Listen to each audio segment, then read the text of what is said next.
Hi, I'm Herb. And I'm Andy. This season on Lifting the Veil. I'm Jennifer, and this is Nikki.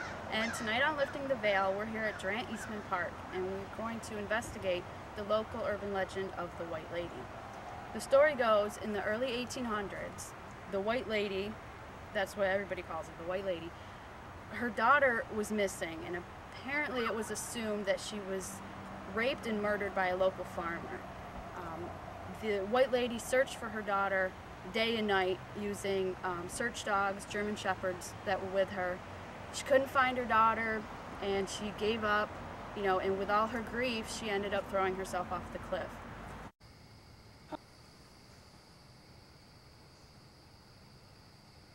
So here's another legend that we're going to be investigating tonight at Durant Eastman Park.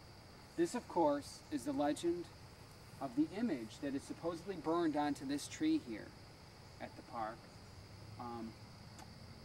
The legend goes, if you touch this image, the White Lady will come to you that very same evening. Now Tim, he's going to be doing this experiment to see if there's any truth behind it. So if you want to go ahead and touch this tree, and you guys will have to stay tuned and watch Tim throughout the night and see if she does appear herself to Tim. We hope you enjoy tonight's episode. So here we are, Ghost City Paranormal.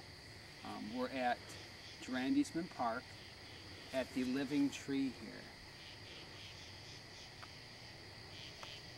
We came here earlier and Tim decided to be the guinea pig of this experiment, where he touched the tree because there is that legend that if you touch this image, which is supposedly the White Lady's image burned onto the tree here,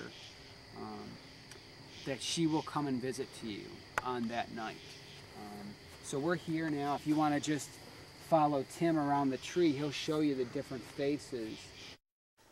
We've been getting this all night. Nikki and I go outside to get some more mini DVs.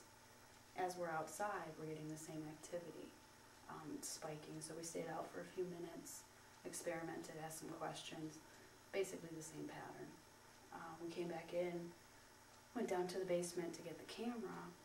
Same thing happens down there, same pattern, same spikes, but yet it won't answer questions, but it just seems to be surrounding the two of us.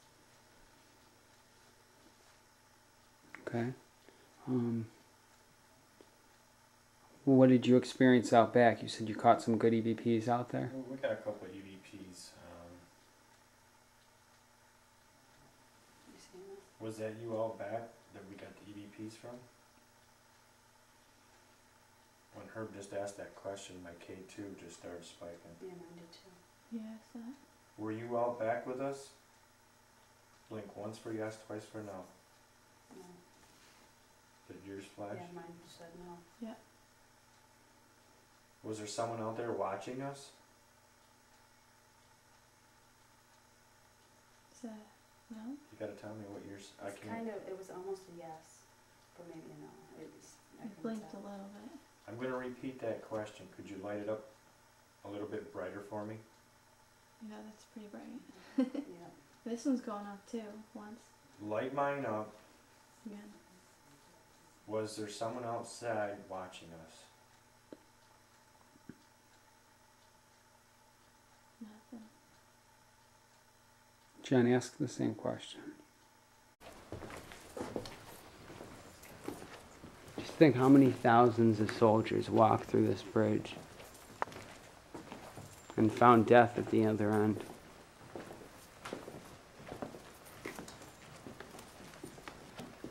Can only imagine that some of that energy would be left behind.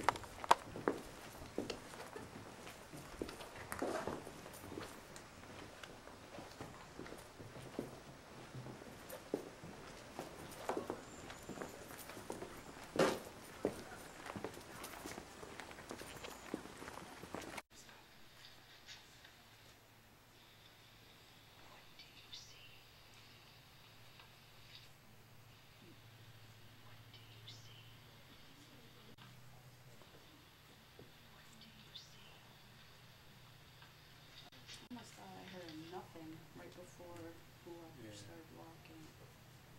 Would you ever harm anyone?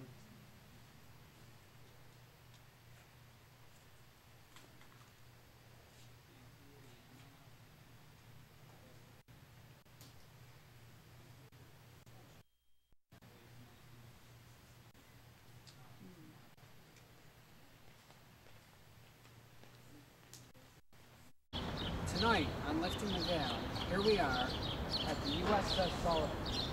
We're going to be performing an investigation here tonight to determine whether or not these former shipmates still walk the decks. We hope you enjoyed tonight's episode, and as always, everything is in real time. Come with us. Hi, I'm Engineman First Class Charles Schwab, U.S. Navy retired. I was Sullivan's sailor back in the early 90s. Welcome on this episode of Lifting the Veil. We take the Herb Street method to USS the Sullivans to see if we can find some old sailors that might still be lurking about in the catacombs of this ship. Imagine, if you could, five brothers never returning home from war. A family's greatest loss. It was noted to be one of the greatest sacrifices in American history. Five brothers from Waterloo, Iowa, lost their lives on board USS Juneau in 1942. This is their legacy, the first ship to bear the name USS the Sullivans. But, you know, I mean, it's just great. It really is. You know, we've worked with TAPS over at Buffalo Central Terminal. Oh, okay. We showed them the technique. They all loved it. We've talked to Christopher Moon from Haunted Times magazine about it.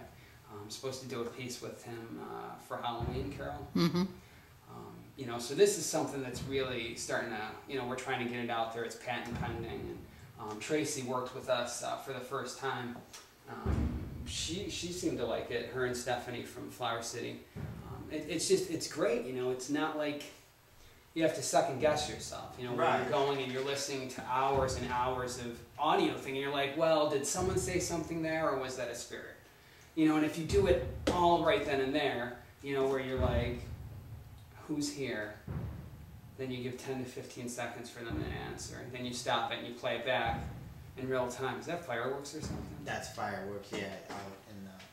I was going to say something gunners. I was going to say, but yeah, you know, I mean, at some point in the night, if you want to tag along with us, sure, just to see what it's like, it's real interesting. It really is. And, you know, if you feel comfortable, you could even use the device to see that, you know, we're not putting anything on. This is for real. And you could ask a question, and I'll tell you, you know, I mean, if you've been here 22 years, they know you. You know, they'd be more willing to talk to you than me or Carol or Tracy, because we're new here. Okay. You know, these spirits, they know you. So I would much rather sit down, you know, at some point and use you as the catalyst, so to speak, because they're your friends. You know, you come here, you lock up for them. You know, nothing bad is ever happening here, right? Yep. Okay. You know, I mean, Carol and I, we hooked up about 2 years ago. She runs ghost hunts out of Allentown in Victor. You know, and she hasn't turned back, you know, since she's been introduced to this. It just makes so much more sense to get an answer right away, and then you can ask the next question, the follow-up question, instead of going home for 3 weeks later and then someone said, hello, how are you, what are you doing? It's like, oh. Look,